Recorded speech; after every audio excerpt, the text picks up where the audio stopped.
ঠকাচ্ছ না তো ওকে? সমুদ্র পরখ করে দেখল একবার মিসেস ইভানাকে। নিজেকে যথেষ্ট বিবেচক ভাবে সে।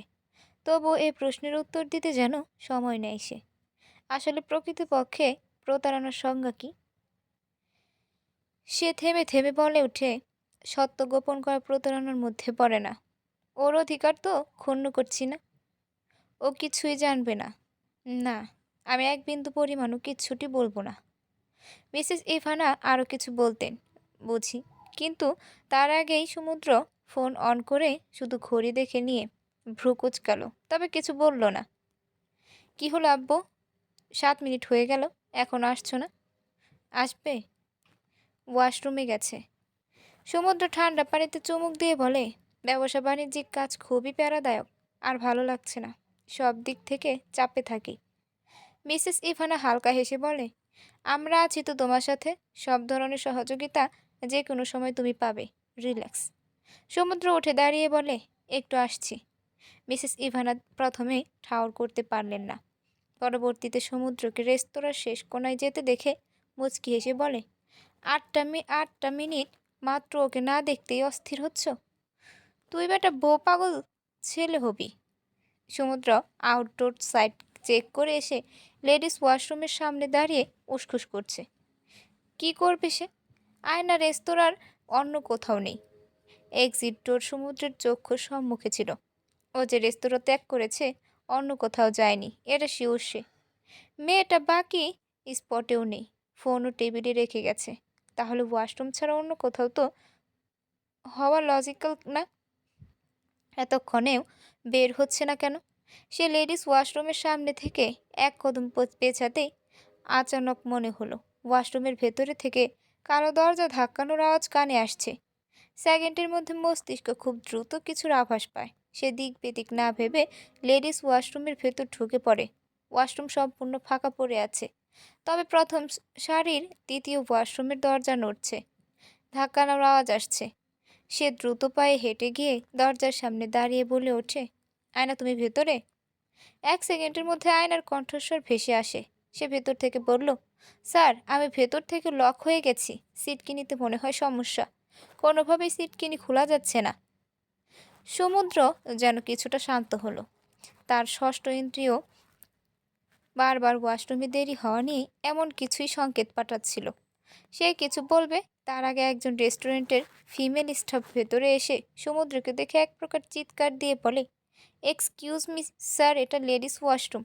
আপনি এখানে কি করছেন? প্লিজ বাইরে যান। আমাদের রেস্তোরাঁর সিস্টেম অনুযায়ী কোনো পুরুষ লেডিস ওয়াশরুমে থাকতে পারবে না। কোনো ধরনের অবৈধ কাজ করা অ্যালাউ না। বের হন। সমুদ্রের যেন রাগে মেজাজ খারাপ হয়ে আসে।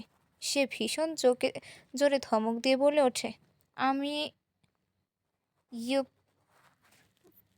সিস্টেম। আমার বউ ওয়াশরুমের ভেতরে আটকা পড়েছে, আর আপনি আমাকে সিস্টেম শেখাচ্ছেন? কথাগুলো বলে দরজার গায়ে জোরে চাপ দিয়ে লাথি মারে সে। সমুদ্র এত জোরে চিৎকার করে কথাগুলো বলছিল যে ভেতর থেকে কেবল আয়নাই নয়, বরং বাইরে থেকে মানুষ সব শুনে ফেলেছে।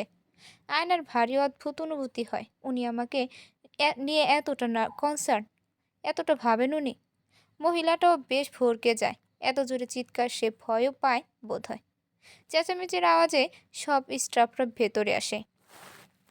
সমুদ্র বলে, দ্রুত আপনাদের টেকনিক্যাল স্টাফদের ডেকে দরজা খোলার ব্যবস্থা করেন 1 মিনিটের মধ্যে, না হলে আমি পুরো রেস্টুরেন্ট ভেঙে ফেলব।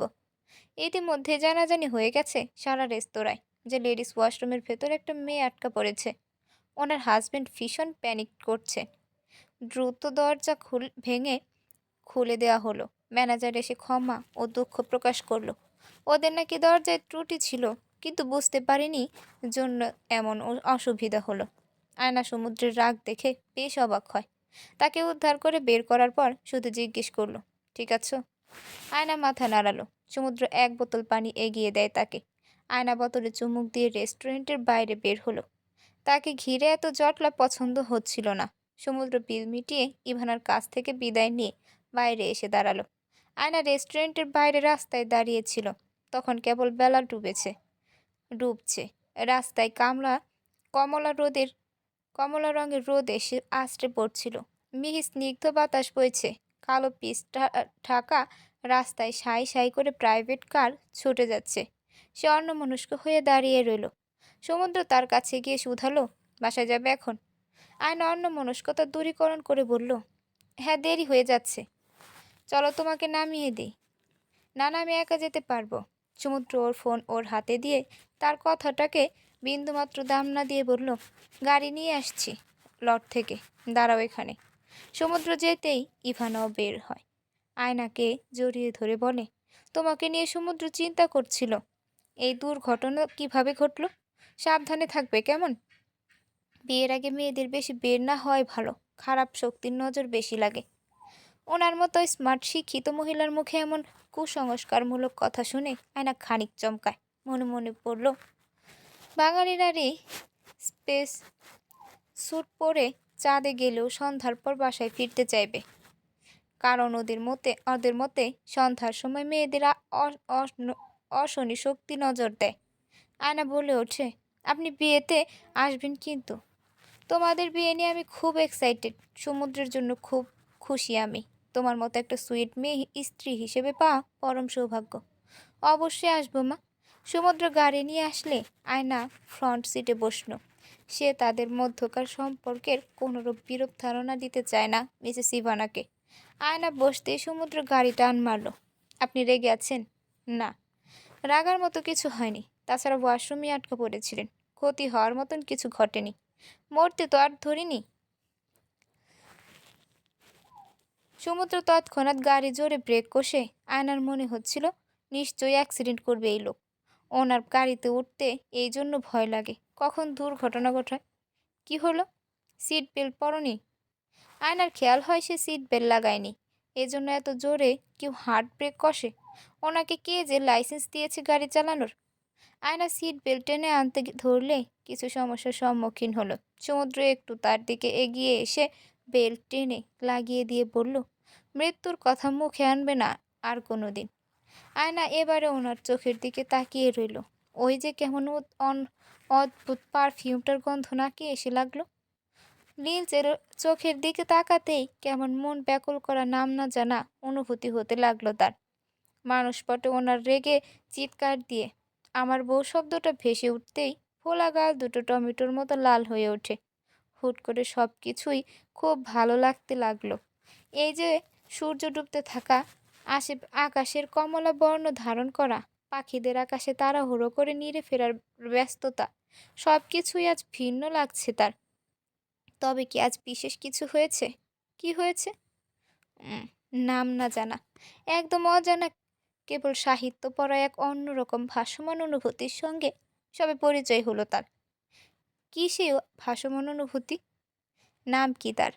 আয়না এর উত্তর জানে, কিন্তু মানতে চায় না, কোনোভাবেই চায় না। অমন দুঃসাহসিক অনুভূতির সম্মুখীন হওয়ার শক্তি নেই তার। সমুদ্র আজ একদম বাসার সামনে এসে গাড়ি থামায়। আয়না নামতে চাইলে নিজে থেকে সে বলে ওঠে, শোনো, আমাকে স্যার বলে ডাকার প্রয়োজন নেই, আজকে থেকে আরও প্রয়োজন নেই। আয়না নেমে দরজা লাগাতে লাগাতে বলল, স্যার, আমাদের বাসায় আসেন। আপনি আসলে বাবা খুশি হবে। সমুদ্র একটা কড়া নজর ছুড়ল তার দিকে, তবুও আয়না ফের বলল, আসি স্যার। আসসালামু আলাইকুম স্যার। ওয়ালাইকুম আসসালাম। সমুদ্র গাড়ি ঘোরাতে ঘোরাতে ভাবে, আম্মু বলে সে নাকি ভীষণ ঘাড়তেরা, কিন্তু আয়না যে তার চেয়েও 2 ধাপ এগিয়ে ঘাড়তেরামিতে, এটা আম্মু জানে না। জানলে নিশ্চয়ই 2 ঘাড়তেরাকে এক ছাদের নিচে রাখার বুদ্ধি করতেন না একদম। আয়না বাসায় আসলো। আজ ওর দাদা দাদি এসেছে বড় চাচার বাসা থেকে। দাদা দাদি তাদের সঙ্গেই থাকেন, কিন্তু কয়েক মাস ধরে কি যেন হলো, বড় চাচা দাদা দাদিকে নিজের সঙ্গে রাখছেন। এত বছর তাদের খোঁজও নিত না, এখন হুট করে এত দরদ যে তাদের সঙ্গে থাকতেই দিচ্ছে না।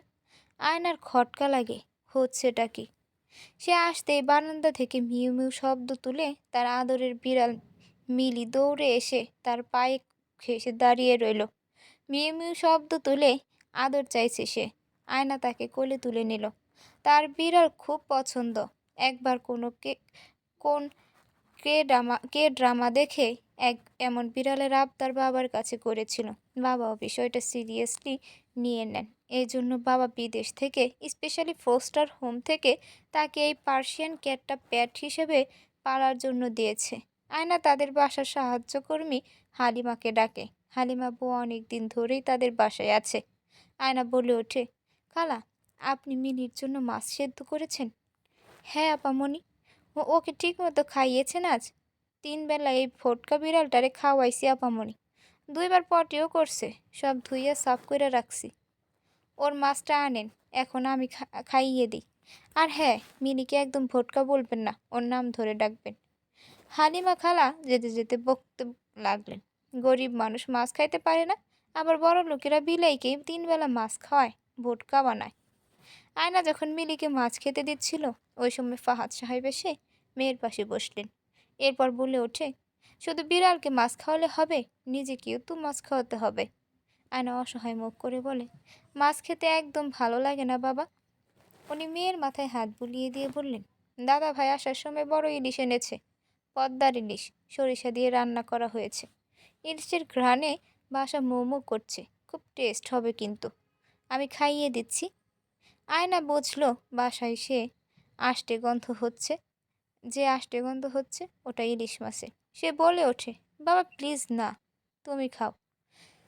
আমার মেয়েরা না খেলে আমারও খেতে ইচ্ছে হয় না। বাবার জন্য হলেও আয়নার ইলিশ অপছন্দ হওয়া হওয়া সত্ত্বেও খেতে বসে।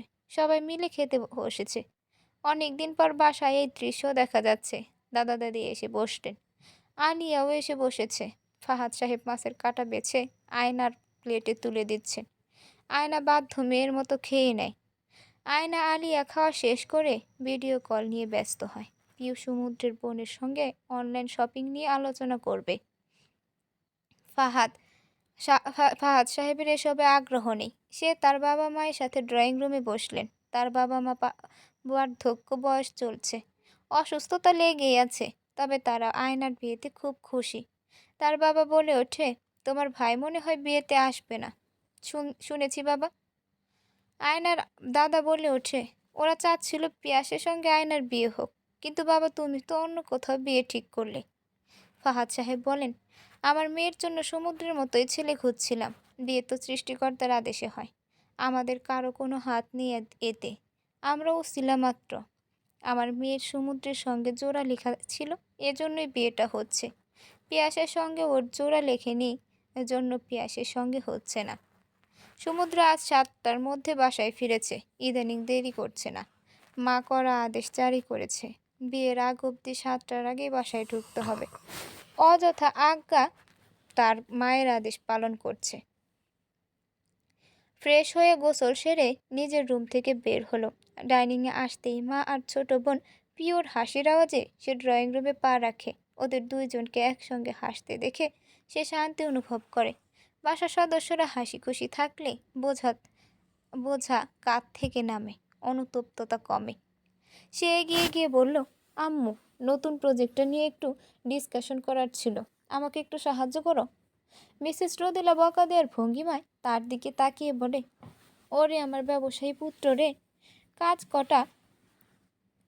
কাজ টাজ অনেক করেছিস, আজ থেকে সব বাদ।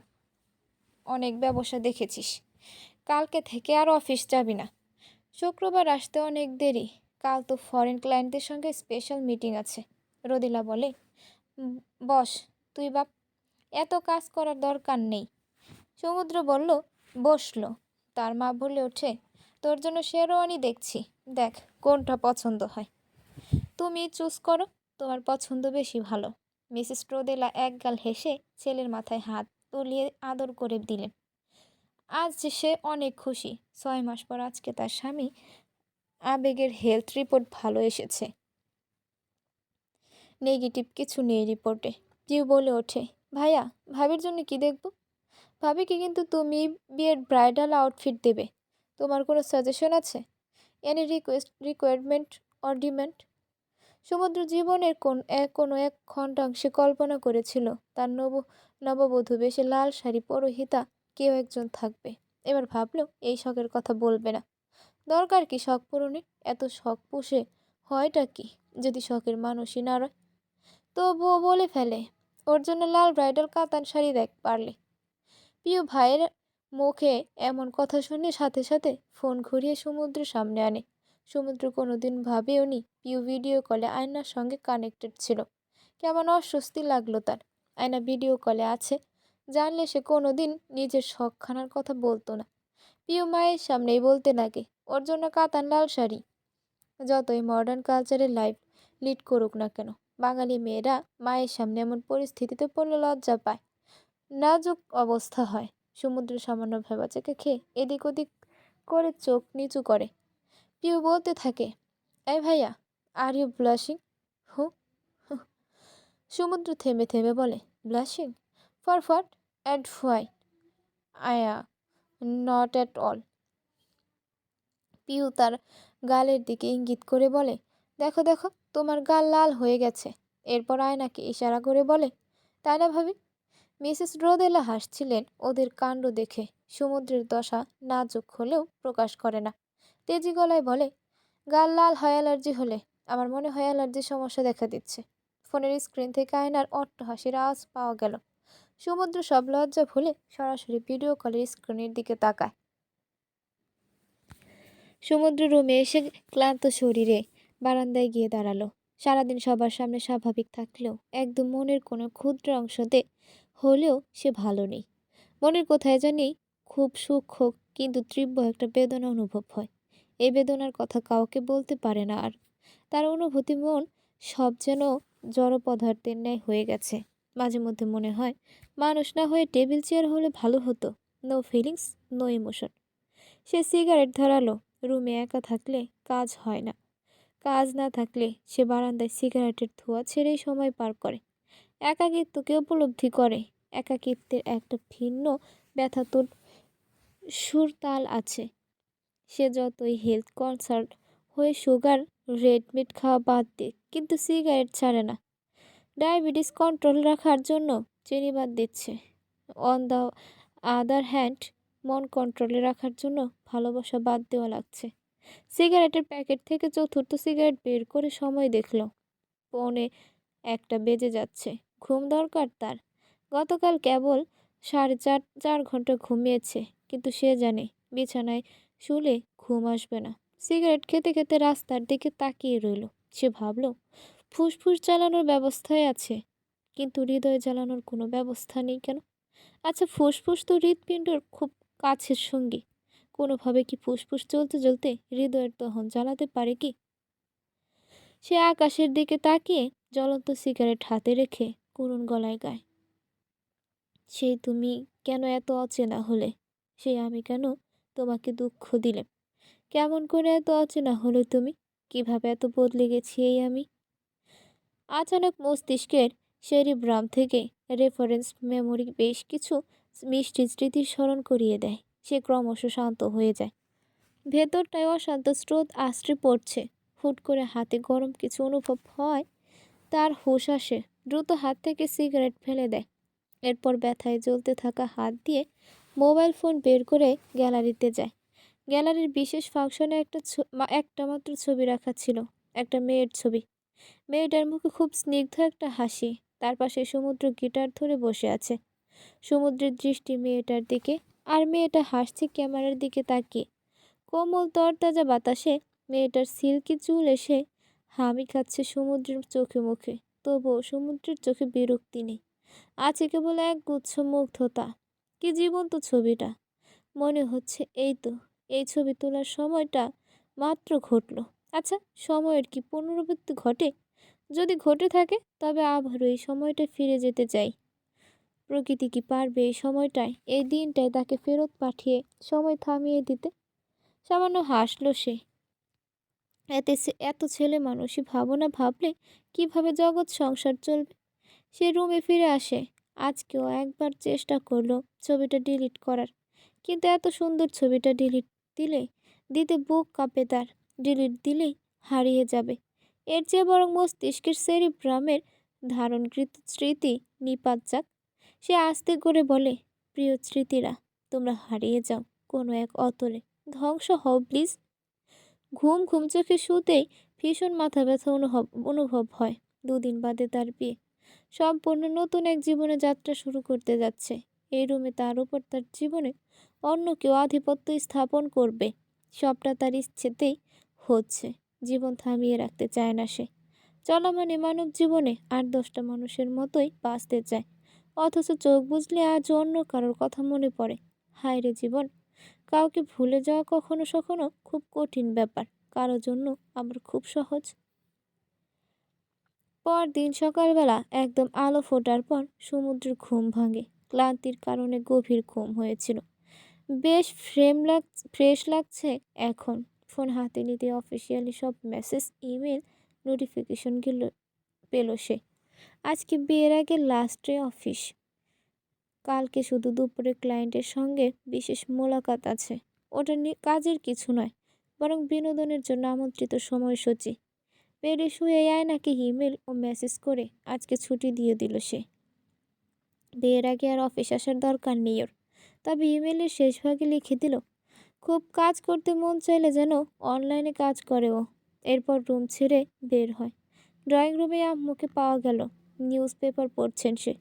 সমুদ্র মায়ের কাছে যেয়ে বলে, গুড মর্নিং আম্মু। Good morning. নাস্তা দেব? দাও। আব্বু কেমন আছে? ভালো। তোমার বাবার শরীর ভালো? গত 2 দিন ধরে ঠিকঠাক খাচ্ছে। সমুদ্রের মনটা কিছুটা হলেও ভালো হলো।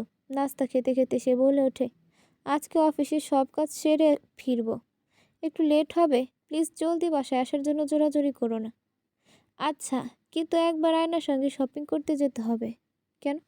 অনলাইনে তো সব সিলেকশন করলো। না, ব্রাইডাল শাড়িটা ডিরেক্ট গিয়ে কিনবে। 1 ঘন্টার মধ্যে ব্লাউজ ওরাই বানিয়ে দেবে। বিকেলের দিকে ওকে নিয়ে যাবি। বনানীতেই শোরুম। আচ্ছা। সমুদ্র আর কথা বাড়ায় না। বিয়ে করার সিদ্ধান্ত যখন নিয়েছে, সব প্রকার কাজেই তাকে অংশগ্রহণ করতে হবে। ছোট করে দম ফেলল সে। সে ভাবেওনি আসলেই তার বিয়ে হয়ে যাবে এত দ্রুত। 6 মাস আগেও বাবার বিজনেস পার্টনারের বড়লোকের সুন্দরী মেয়ের সাথে বিয়ের কথা চলছিল। ওখানেও কথা আগাচ্ছিল বেশ দ্রুত গতিতে। কিন্তু আনুষ্ঠানিকভাবে ঘটার আগেই সমুদ্র মেয়েটার একটা স্ক্যান্ডালের প্রমাণ পায়। তারপর মেয়েটাকে ভীষণ রকম অপমান করে। মেয়ের বাবা তার বাবার সঙ্গে খুব ঝামেলাও করেছিল। এতে বিন্দুমাত্র চিন্তা ছিল না সমুদ্রর। কিন্তু এই ঘটনার পর পর বাবার হার্ট অ্যাটাক হলো। তখন থেকে সব বদলে যেতে শুরু করে। আম্মু বাবার অসুস্থতায় ভীষণ ভেঙে পড়ে। বাসার পরিবেশ বদলে গেল। বাবার অপারেশন করতে হয়েছিল। অপারেশনে কোনো রকম সমস্যা হয়নি, সাকসেসফুলি সব হয়েছে। বাবাকে হাসপাতাল থেকে সেদিন বাসায় আনা হলো। সমুদ্র সবচেয়ে খুশি হলো। সেদিন রাতে বাবা তাকে অফিসে সব কিছু হ্যান্ড ওভার করে দেয়। বেশ কিছু কাগজপত্র হাতে তুলে দেয়। ওই সময় সমুদ্রের মাথায় যেন আকাশ ভেঙে পড়ে। সে মেডিকেলে পড়ছে। ঢাকায় ব্যাক করার পর প্রাইভেট একটা হসপিটালে কাজ করছে। সে কিভাবে ব্যবসা সামলাবে? কিন্তু তার বাবা নাকি আপাতত অফিসে বসবে না। তার রেস্ট দরকার। হাঁপিয়ে উঠেছেন সে। এখন কিছুদিন বাসায় পরিবারকে সময় দিতে চান। সমুদ্র ছোটবেলা থেকে বাবাকে সারাদিন কাজ করে যেতেই দেখেছে। তিলে তিলে নিজের হাতে গড়া ব্যবসা প্রতিষ্ঠানটার মালিক তার বাবা। বাবার পাশে থেকে তার মাও সব ধরনের সহযোগিতা করে এসেছে। দুইজন মিলে এতদিন ব্যবসা সামলে এসেছে, যার দরুন ঢাকা শহরে তার আজ আর হালে বসবাস করেছে। অভাব কাকে বলে সেটা চোখে দেখেনি। কিন্তু বাবা যখন অবসরে চলে গেল, তার মাও অফিস যাওয়া বাদ দিলেন। মা ভীষণ স্বামী ভক্ত মহিলা। স্বামী অসুস্থ এমতো অবস্থায় সে অফিসে যাবে না, স্বামীর সঙ্গেই থাকবে বলে জানান দিল। সমুদ্র বুঝলো তার মা বাবা অবসর যাচ্ছেন। ওদিকে তাদের বিজনেস পার্টনারের সঙ্গেও রিলেশন ভালো নেই। অফিসে গিয়ে তদারকি না করলে কে জানে 2 দিন পর ওরা বিশ্বাসঘাতকতা করবে না। এটার কোনো গ্যারান্টি নেই। না পারতে সমুদ্র ব্যবসার হাল ধরতে রাজি হয়। ওই দিন প্রায় 6 বছর পর তার বাবা তাকে অনুরোধের স্বরে নিজ থেকে কিছু কথা বলে। একটা বিশেষ কারণে তাদের পিতা পুত্রের সম্পর্কের অবনতি হয়েছে। আজও সম্পর্কের সমীকরণে কোনো উন্নতি আসেনি। বাবা নিজ থেকে কথা বলেছে তার সঙ্গে। এতেই সমুদ্র আবেগে আপ্লুত হয়ে যায়। নইলে কোনোদিন এত প্যারাদায়ক ব্যবসা সামলাতে রাজি হতো না। সেদিনই বাবা তাকে সাফ বলে দেয়, এ বাসায় থাকতে হলে দ্রুত বিয়ে করে সেটেল হতে হবে। মাও ভীষণ জোরাজুরি করে যেন সমুদ্র আর কখনো বিয়ে নিয়ে না ঝামেলা করতে না পারে। তখন কেবল বাবার অসুস্থতার কথা ভেবে বলে দিয়েছিল। এক প্রকার ওয়াদা করেছিল, বিয়ে করতে রাজি সে। তার বাবা মা নেক্সট ডে যে মেয়েই পছন্দ করবে তাকে বিয়ে করবে। তবে আগত করবে আগে পারিবারিকভাবে। প্রথমে ঘটা ঘটা করে কিছু করতে ইচ্ছুক নয় সে। আগে পারিবারিকভাবে বিয়ে করে রাখবে। বাইরের কেউ এ ব্যাপারে জানবে না। পরে সময় মতো বউ বাড়িতে আনবে। বড় অনুষ্ঠান হলে হবে পরবর্তীতে। কে জানতো বাবা অসুস্থ থাকলেও তার কোনো পরিচিতি ভার্সিটির ফ্রেন্ডের মেয়ের সাথে বিয়ে পাকা করে ফেলবে। তাও এত দ্রুত। সমুদ্রের সব শর্তেই মেয়ে পক্ষ রাজি। সবই ভাগ্য। নিয়তিতে তার সঙ্গে আয়না আছে, এজন্য এত ঝড়ঝাপটা চললেও ওর সাথেই বিয়ে হচ্ছে। যে ভাগ্যে থাকে তাকে এমনই সহজভাবে প্রাপ্তি স্বরূপ পাওনা পাউন চায়। আর যারে চাই সে ভাগ্যে না থাকে। সে যদি ভাগ্যে না থাকে তাহলে সারা দুনিয়ার সঙ্গে যুদ্ধ করলেও পাউন যাইব না। অফিসে অফিসে আজ বেশ কিছু মিটিং করেছে সে। কয়েকবার আয়নার ডেস্কেও চোখ গেল। ওর ডেস্ক ফাঁকা। সমুদ্র লাঞ্চ ব্রেকের আগে অনলাইন মিটিংয়ে বসলো। তার আগে শিডিউল দেখে নেয়। বিকেলের দিকে বের হতে হবে। এর আগে কাজ সব গুছিয়ে রাখতে হবে। আয়নার আজ দেরি করে ঘুম ভাঙে। 11টার পর ওঠে সে। হুট করে অনেক ঘুম কোথা থেকে ভর করেছে চোখে। সে ঘুম থেকে উঠেই ফোন হাতে নেয়। সমুদ্র তাকে 6:30টায় হোয়াটসঅ্যাপে একটা মেসেজ দিয়েছে। আর 6:24-এ একটা অফিসিয়ালি ইমেইল দিয়েছে। সে মেসেজ খুলতে অবাক হলো। গুড মর্নিং উইশ করেছে তাকে। এই প্রথমবার কোনো ছেলে তাকে সকালে গুড মর্নিং উইশ করলো। তার মন ভালো হয়ে যায়। সে হেসে দিল। আবার আফসোস হলো, কেন এত বেলা করে উঠে গুড মর্নিংটা হারিয়ে ফেলল। ইমেল খুলে দেখলো তাকে ছুটি দিয়ে দিয়েছে। আজ ছুটি না দিলেও সে যেত না। পরক্ষণে তাকে বেশ চিন্তিত হতে দেখা গেল। সে মনে মনে ভাবে, সমুদ্রের কাছ থেকে বিষয়টা লুকানো কি ঠিক হচ্ছে? ওর তো আয়নার ব্যাপারে সবটা জানার অধিকার আছে। কি করবে সে? জানিয়ে দিবে সবটা। আয়না ফ্রেশ হয়ে রুম ছেড়ে বের হতেই মিলি দৌড়ে এলো। তার পায়ের কাছে ঘেঁষে দাঁড়ালো। সে মিলিকে গুড মর্নিং বলল। উত্তরে মিলি লেজ নাড়িয়ে মেউ মেউ বলল। এরপর দাদা দাদি, আলিয়া, এমনকি হালিমা বুয়াকেও সে এই বেলা 11টায় গুড মর্নিং উইশ করে। আলিয়া তখন কর্নফ্লেক্স খাচ্ছিল। সে এই প্রথম আপাকে সকালবেলা উঠে এত খুশি দেখলো। ওর আবার কি হলো? সবাইকে গুড মর্নিং বলছে। এমন আচরণ আজই প্রথম। সে আমলে নেয় না, বরং নিজের আপাকে দেখতে ব্যস্ত হয়ে পড়ল। আপাকে আজ অন্যরকম সুন্দরী লাগছে। হালিমা বুয়া পরোটা আর সবজি তুলে নিয়ে বলল, আবামনি, আপনারে একদম ঝাক্কাস রূপবতী লাগছে। আপনার বিয়ের ফুল ফুটে গেছে তবে। আয়না বলে ওঠে, বিয়ের ফুল কিভাবে ফুটে হালিমা খালা? হালিমা বুয়া বেশ জ্ঞানী ভাব ধরে বলে, প্রত্যেকটা মেয়েরই জন্মের সময় ভাগ্য নির্ধারণ করা থাকে। নির্ধারিত সময় মানুষটা জীবনে আসলে ভাগ্য ফুল ফুটে। তখন মেয়েদের রূপ বেড়ে যায়। আবামনি, আজকে আপনারও ভাগ্য ফুল ফুটছে। এজন্য দেখেন কি সুন্দর লাগছে আপনারে। কার নজর না লাগুক। আয়না সামান্য হাসলো। গতকাল সে আর আলিয়া পার্লার থেকে ফেসিয়াল করে এসেছে। এজন্য বুঝি ফর্সা ফর্সা লাগছে। নাকি আসলে সমুদ্রের জন্য তার ভাগ্য ফুল ফুটেছে। সে লাঞ্চ ব্রেকে কল লাগায় সমুদ্রকে। প্রথমবার ধরলো না। দ্বিতীয়বার সমুদ্র কল ধরে একটু লো ভয়েসে বলে, হ্যাঁ না বলো, কিছু বলবে? হ্যাঁ। তখন ফোনের ভেতর থেকে আয়না অন্য মানুষের আওয়াজ পেল। সমুদ্র বলে, মিটিংয়ে আছি। অফিসিয়ালি কিছু বলবে? না। ব্যক্তিগত কিছু? হুম। সমুদ্র লো ভয়েস বলে ওঠে, তাহলে বিবি সাহেবের পার্সোনাল স্পেস লাগবে, তাই তো? সেজন্য একটু অপেক্ষা করুন। আমি 4টার মধ্যে তোমার বাসার সামনে আসব। তারপর শপিংয়ে যাব। আয়নার কেমন শিহরণ বয়ে যায়। সমুদ্র এত সুইটভাবে কথা বলতে পারে, তার বিশ্বাসই হচ্ছে না। সে কল কেটে দিল। তারপর প্রায় 2 ঘন্টা ধরে সাজুগুজু করলো। গোলাপি রঙের একটা সালোয়ার কামিজ পরে নেয়।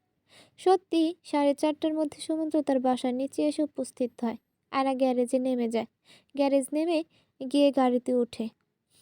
সমুদ্র সোজা বনানীর উদ্দেশ্যে ছোটে। গাড়িতেই সমুদ্র বলে ওঠে, কিছু বলার ছিল নাকি? হ্যাঁ, বলো। আমি আসলে আপনার থেকে কিছু হাইড করতে চাই না। বয়ফ্রেন্ড আছে নাকি? থাকলে মিট করিয়ে দাও। ট্রিট নেই জামাই ইন ল থেকে। আয়না বিস্ফোরিত চোখে তার দিকে তাকায়। কারো হবু স্বামী এই বিষয়টা এত সহজভাবে নেবে বলে মনে হয় না তার। সমুদ্র গাড়ি চালাতে চালাতে বলল, কি হলো ভাবছো? বয়ফ্রেন্ড আবার আবেগে হাত কেটে ফেলেছে নাকি? আয়না বুঝলো নিশ্চয়ই মজা নিচ্ছ, কিন্তু আয়না মন খারাপ করে মাথা নিচু করে বলে ফেলে। সমুদ্র যেন এবারে সিরিয়াস হলো। সে বলে ওঠে, কি হয়েছে?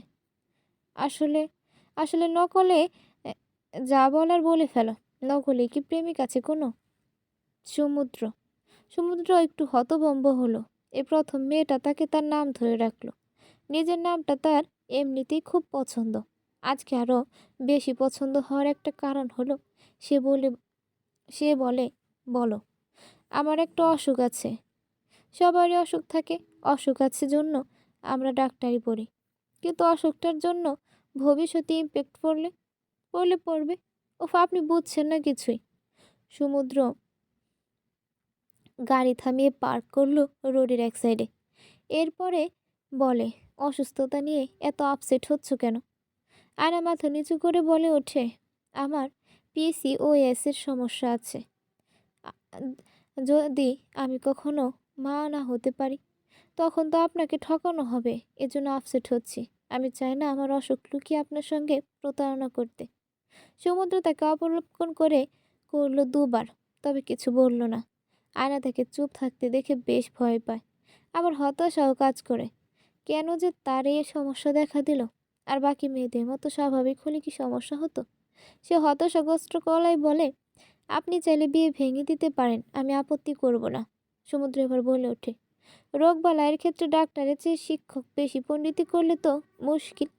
আয়না তার কথা কিছুই বোঝে না, তাও শুধালো, আপনি এই অসুখ সম্পর্কে নিশ্চয়ই জানেন। তোমার চেয়ে ভালো জানি। এরপর আয়নাকে অবাক করে দিয়ে সমুদ্র খুব সুন্দর একটা হাসি উপহার দিয়ে বলে, অসুস্থতার জন্য গিল্ট ফিল করছো কেন? অসুস্থতা সৃষ্টিকর্তা প্রদত্ত, কারো হাতে কিছু করার নেই। তবে সৃষ্টিকর্তা মানুষের উছিলাতেই অসুস্থতার আরোগ্য লাভ করার সমাধান দিয়েছে। আমরা ডাক্তাররা তো আছি সমাধান দেওয়ার জন্য। তাছাড়া পিসিওএস খুব কমন একটা রোগ। সারা বিশ্বে এই সমস্যা ফেস করছে মেয়েরা। প্রপার ট্রিটমেন্ট, হেলদি লাইফস্টাইল অনুসরণ করলে অসুবিধা সেরে যায়। আপনার তাহলে আমার অসুখ নিয়ে কোনো সমস্যা নেই? অসুখ নিয়ে সমস্যা থাকলে ডাক্তারি কেন পড়তাম? আয়না সামান্য হাসলো। সে বেশ রিলিফ ফিল করে। এখন আর কোনো চিন্তা নেই তার। সমুদ্র বলে ওঠে, নামো, শোরুম সামনেই। আয়না গাড়ি থেকে নেমে শোরুমে ঢুকে পড়ে। গতকাল রাতে সমুদ্রের রেফারেন্স অনুযায়ী একটা লাল গোল্ডেন পাড়ের কাতান শাড়ি সিলেক্ট করে রাখা হয়েছিল। সেলস সেলসম্যান সেলসম্যান সমুদ্রের সামনে আয়নাকে জিজ্ঞেস করলো, ম্যাম, আপনার ব্লাউজ ফিটিংয়ের জন্য কোন সাইজ ব্যবহার করব? আয়নার তখন ভীষণ লজ্জা লাগলো। আস্তে করে বলে, মিডিয়াম। ওকে, আধা ঘন্টা অপেক্ষা করুন ম্যাম। আধা ঘন্টা কি করবে ভেবে পাচ্ছিল না তারা। এজন্য আয়না দোকানের বাকি কালেকশন দেখতে থাকে। তার চোখ গিয়ে আটকে একটা সেমি ব্রাইডাল খয়েরি লেহেঙ্গার দিকে। তার ইচ্ছা ছিল পাকিস্তানি ব্রাইডদের মতো লেহেঙ্গা পরার, কিন্তু তার আগে সমুদ্র শাড়ি পরতে বলল। অবশ্য সমুদ্রের ইচ্ছা অনুযায়ী বিয়ের দিন সাজবে, এতেই খুশি সে। সেলসম্যান আয়নার মনোভাব বুঝে ধরে ফেলে। সে বলল, ম্যাম, এই লেহেঙ্গাটা আমাদের বেস্ট কালেকশন, আপনি চাইলে দেখতে পারেন। সমুদ্র পাশেই দাঁড়িয়েছিল। আয়না দ্রুত বলে ওঠে, না না, দরকার নেই। আপনাকে খুব মানাবে ম্যাম, ট্রায়াল দিয়ে দেখেন। না না, লাগবে না। তখন সমুদ্র বলল, ট্রায়াল দিয়ে দেখো। সেলসম্যানকে আর পাইকে সঙ্গে সঙ্গে লেহেঙ্গা আয়নার হাতে দিয়ে দিল। ট্রায়াল রুমের পথও দেখিয়ে দেয়। শোরুমটায় ব্রাইডাল, সেমি ব্রাইডাল কালেকশন থাকে। বেশ নামি দামি ব্র্যান্ডের শোরুম। এখানকার সব আউটফিট বেশ এক্সপেন্সিভ, এজন্য কাস্টমারও হাতে গোনা।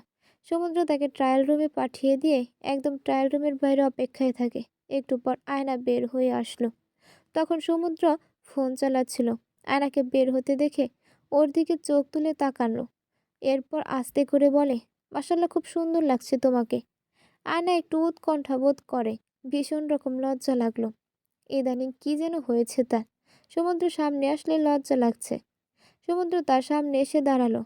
তখনই ভারী দোপাট্টা কাঁধ থেকে পড়ে যেতে ধরলে খপ করে ধরে ফেলে সেটা সমুদ্র। বাহুতে পুরুষালী স্পর্শ, গলায় বেশ খানিক কেঁপে ওঠে আয়না।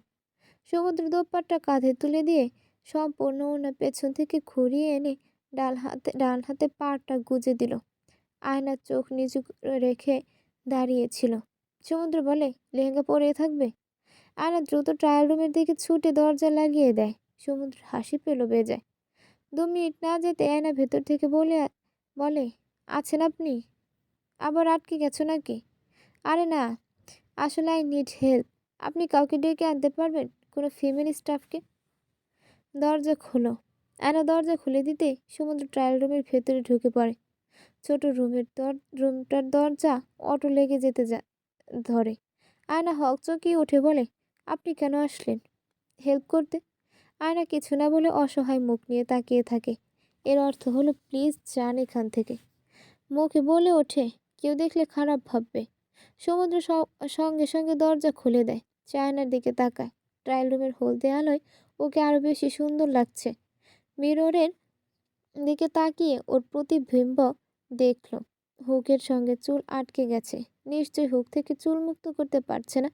সে বিড়বিড় করে বলে, মেয়ে মানুষের এত ঝামেলা। এরপর মিররের দিকে তাকিয়ে নিজের হাতটা ওর পিঠের দিকে নিয়ে গিয়ে হুক থেকে চুল মুক্ত করে দিল। মুখে কেবল এক্সকিউজ মি বলল।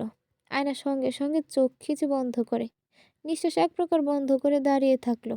সমুদ্র কাজ শেষ করে রুম ছেড়ে বের হয়। আয়নাও চেঞ্জ করে ফিরে আসে। ততক্ষণে ব্লাউজ মেকিংয়ের কাজও শেষ। সেলসম্যান জিজ্ঞেস করলো, ম্যাম, লেহেঙ্গাটা সঙ্গে অ্যাড করব? আয়না বলে, না, লাগবে না। সে সামনে এগিয়ে গেল। সোফায় বসে সমুদ্রের আসার অপেক্ষা করতে থাকে। ক্যাশ কাউন্টার সমুদ্র দাঁড়িয়ে বলে ওঠে, শাড়ির সঙ্গে লেহেঙ্গাটাও দিয়ে দেন। ক্যাশ কাউন্টারের মহিলাটা বলল, ম্যামকে লেহেঙ্গায় মানাবে অনেক। হ্যাঁ, এজন্যই তো নিচ্ছি, ওর পছন্দ হয়েছে খুব। স্যার, আপনি ম্যামের অনেক কেয়ার করেন দেখছি। She is very lucky. সমুদ্র উত্তরে মুচকি হাসে।